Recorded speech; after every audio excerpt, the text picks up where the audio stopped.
அகிலம் டிவி நேயர்களுக்கு வணக்கம். இன்றைய நாளுக்கான காலை நேர பிரதான செய்திகள். விரிவான செய்திகளுக்குள் செல்லும் முன்னதாக முதலில் இன்றைய தலைப்புச் செய்திகள். நடுவானில் 20 பேருடன் பற்றியறிந்த விமானம். ஃபேஸ்புக்கில் புகைப்படங்களை பகிரும் பெண்களுக்கு அதிர்ச்சி தகவல். 7000 துப்பாக்கி உரிமையாளர்கள் மீது சட்ட நடவடிக்கை. பாம்பன் பாலத்தில் பாதுகாப்பு தீவிரம்.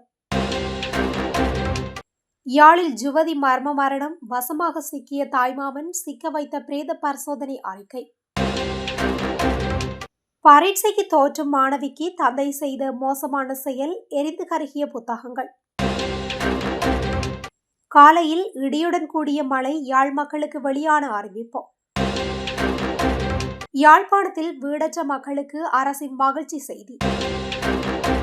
கொழும்பில் நடந்த துப்பாக்கி சூடு, யாழில் தொடரும் கைதுகள். தொடர்பன விரிவான செய்திகள். அஜர்பையான் எல்லைக்கு அருகில் ஜோர்ஜியாவில் 20 பேருடன் சென்ற துருக்கிய ராணுவ விமானம் விபத்துக்குள்ளானதாக துருக்கியின் பாதுகாப்பு அமைச்சகம் தெரிவித்துள்ளது. நேற்றைய தினம் அஜர்பையானில் இருந்து புறப்பட்ட C-130 சரக்கு விமானம் விபத்துக்குள்ளான காரணம் மற்றும் உயிரிழப்புகளின் எண்ணிக்கை குறித்து தகவல்கள் எதுவும் வெளியிடப்படவில்லை. இருப்பினும் துருக்கி மற்றும் அஜர்பைஜான் ஆகிய இரண்டும் உயிரிழப்புகள் ஏற்பட்டுள்ளதாக குறிப்பிடப்பட்டுள்ளது. துருக்கியின் பாதுகாப்பு அமைச்சகம் விமான குழுவினர் உட்பட 20 துருக்கி பணியாளர்கள் C-130 விமானத்தில் இருந்ததாக கூறியது. ஆனால் பிற நாட்டினரை சேர்ந்த பயணிகள் தொடர்பில் குறிப்பிடப்படவில்லை என சர்வதேச ஊடகங்கள் செய்தி வெளியிட்டுள்ளன. அஜர்பையானில் உள்ள இன்சிர்லிக் விமான தளத்திலிருந்து குறித்த விமானம் புறப்பட்ட போது ஜோர்ஜியாவில் காகசஸ் மலைகளில் விமானம் காணாமல் போனதாக ஆரம்பத்தில் தெரிவிக்கப்பட்டது. பின்னர் அது விபத்துக்குள்ளானமை உறுதி செய்யப்பட்டது. சமூக வலைதளமான ஃபேஸ்புக்கில் அழகான பெண்களின் புகைப்படங்களை பயன்படுத்தி ஃபேஸ்புக் பக்கங்களை உருவாக்கி பல்வேறு நபர்களுக்கு பணத்திற்காக விற்பனை செய்யப்படுவதாக போலீசார் எச்சரித்துள்ளனர். சம்பவம் தொடர்பில் கைது செய்யப்பட்ட சந்தேக நபரை தலா 5 லட்சம் ரூபாய் பிணையில் விடுவிக்க கொழும்பு தலைமை நீதிபதி அசங்க உத்தரவிட்டார். பிணையில் விடுவிக்கப்பட்ட பின்னர் சந்தேக நபர் இதுபோன்ற செயல்களில் தொடர்ந்து ஈடுபடுவாரா என்பதை விசாரித்து நீதிமன்றத்தில் தகவல்களை தெரிவிக்க குற்றப்புலனாய்வு திணைக்களத்தின் கணனி குற்றப்புலனாய்வு பிரிவுக்கு நீதிபதி உத்தரவிட்டார். சந்தேக நபர் ஃபேஸ்புக்கில் பெண்களால் பகிரப்படும் அழகான புகைப்படங்களை பயன்படுத்தி வேறு ஃபேஸ்புக் பக்கங்களை உருவாக்கியுள்ளதாக விசாரணை அதிகாரிகள் நீதிமன்றத்தில் தெரிவித்தனர். இவ்வாறு உருவாக்கப்பட்ட ஃபேஸ்புக் பக்கங்களில் பெரும்பாலான சமூக ஊடக பயனர்கள் ஈர்க்கப்பட்ட பின்னர் சந்தேக நபர் பல்வேறு நபர்களுக்கு ஃபேஸ்புக் பக்கங்களை விற்று பணம் பெற்றுள்ளதாக விசாரணை அதிகாரிகள் நீதிமன்றத்தில் தெரிவித்தனர்.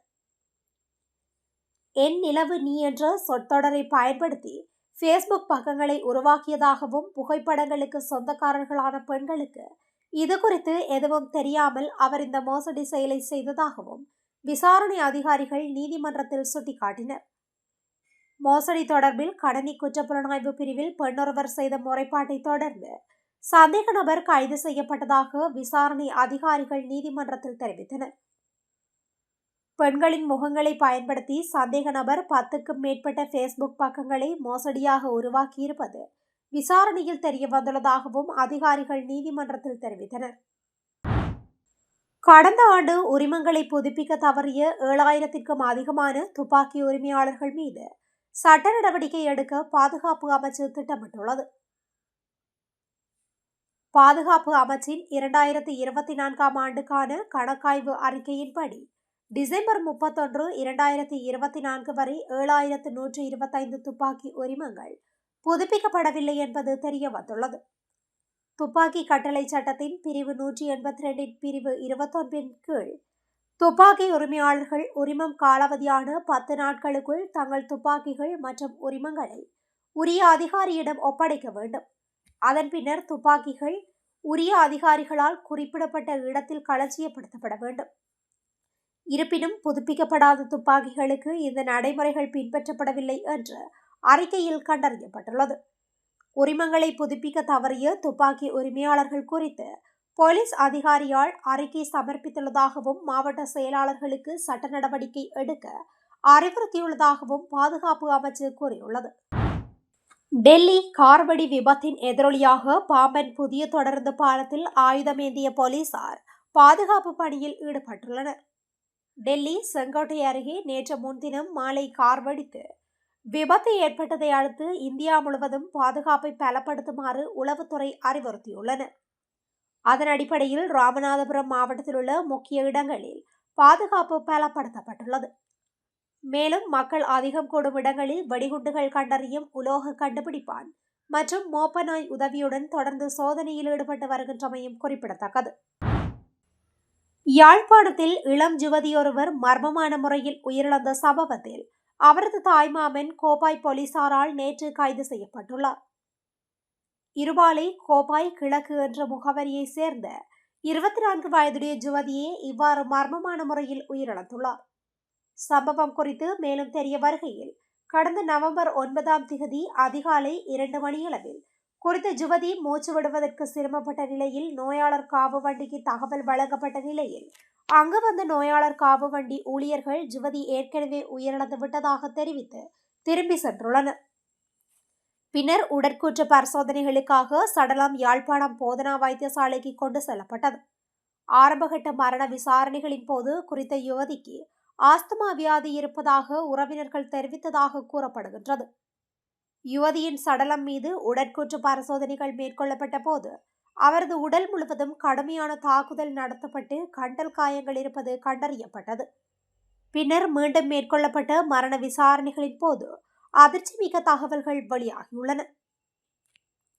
குறித்த யுவதி தாய் தந்தை இல்லாத நிலையில் சகோதரியுடனேயே வசித்து வந்துள்ளார். கடந்த நவம்பர் 8 இவர் சகோதரிக்கு சொல்லாமல் வீட்டை விட்டு வெளியே சென்றுவிட்டு பின்னர் வீட்டுக்கு வந்துள்ளார். இதனால் யுவதியின் தாயின் தம்பி தாய்மாமன் பச்சை பனிமட்டையால் யுவதியை கடுமையாக தாக்கிய விடயம் தெரிய வந்துள்ளது. அதன் பின்னர் குறித்த யுவதிக்கு நவம்பர் 9 அதிகாலை 2 மணியளவில் மூச்சு திணறல் ஏற்பட்டது. இதன்போது அவசர நோயாளர் காவு வண்டிக்கு தகவல் வழங்கப்பட்ட நிலையில் அவ்விடத்திற்கு வந்தவர்கள் குறித்த யுவதி ஏற்கனவே உயிரிழந்து விட்டதாக தெரிவித்து திரும்பி சென்றனர். அவரது சடலம் மீதான மரண விசாரணைகளை திடீர் மரண விசாரணை அதிகாரி நமசிவாயம் பிரேம்குமார் மேற்கொண்டார். மேலதிக விசாரணைகளை மேற்கொண்ட கோப்பாய் போலீசார் யுவதியின் தாய்மாமனான யாழ்ப்பாணம் போதனா வைத்தியசாலையில் சுகாதார பணியாளராக கடமை புரியும் நபரை கைது செய்துள்ளனர். விசாரணைகளின் பின்னர் அவரை மல்லாகம் நீதிமன்றத்தில் முற்படுத்துவதற்கான நடவடிக்கைகளை போலீசார் மேற்கொண்டு வருகின்றனர். உயர்தர பரீட்சைக்கு தயாராகி கொண்டிருந்த தனது மகளின் பாடப்புத்தகங்கள் மற்றும் உடைகளை எரித்ததாக கூறப்படும் தந்தையை எதிர்வரும் 17 வரை விளக்கமறியலில் வைக்குமாறு பலாங்கொடை நீதவான் நீதிமன்றம் நேற்று உத்தரவிட்டுள்ளது. சந்தேக நபர் பலாங்கொடை சமநலவெவ சீலகம பகுதியில் தச்சு தொழிலில் ஈடுபட்டு வரும் ஒருவர் என தெரிவிக்கப்படுகின்றது.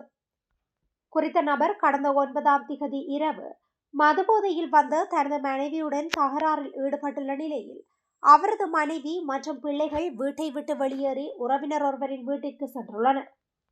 அதன்போது உயர்தர பரீட்சைக்கு தோற்றும் சந்தேக நபரின் மகள் பரீட்சையின் பாடப்புத்தகங்கள், அனுமதி அட்டை, சீருடை மற்றும் சில புத்தகங்களை மட்டுமே எடுத்துக்கொண்டு தாயுடன் சென்றுள்ளதாக நீதிமன்றத்தில் தெரிவிக்கப்பட்டுள்ளது. இந்த நிலையில் சந்தேக நபர் அன்றிரவு வீட்டிற்கு வந்து தீ வைத்ததால் வீட்டின் ஒரு பகுதி எரிந்ததுடன் அந்த சிறுமியின் மீதமிருந்த அனைத்து புத்தகங்களும் உடைகளும் எரிந்து நாசமாகியுள்ளதாக தெரிய வந்துள்ளது.